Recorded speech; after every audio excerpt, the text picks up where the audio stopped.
పూరా local. Welcome to పూరా local. Super star Mahesh బాబుకు తాజాగా మరోసారి వినియోగదారుల కమిషన్ నోటీసులు జారీ చేసింది.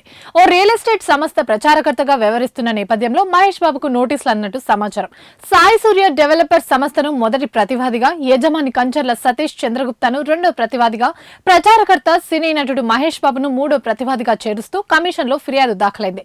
ఈ వ్యవహారంలో కేసు వేసిన ఓ వైద్యురాలు మరో వ్యక్తి రెండో ప్రతివాది అయిన కంచర్ల సతీష్ మాటలు నమ్మి బాలాపూర్ గ్రామంలో చెరో ప్లాట్ కొనడానికి 34,80,000 చెల్లించారు. అన్ని అనుమతులు ఉన్నాయని, మహేష్ బాబు ఫోటోతో ఉన్న బ్రోచర్లో వెంచర్ ప్రత్యేకతలకు ఆకర్షితులై డబ్బు చెల్లించారని ఫిర్యాదుదారులు పేర్కొన్నారు.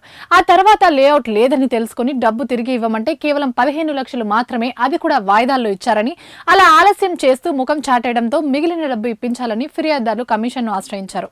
ఈ కేసుకు సంబంధించి విచారణకు హాజరు కావాలని నోటీసులో పేర్కొన్నట్లు తెలుస్తోంది.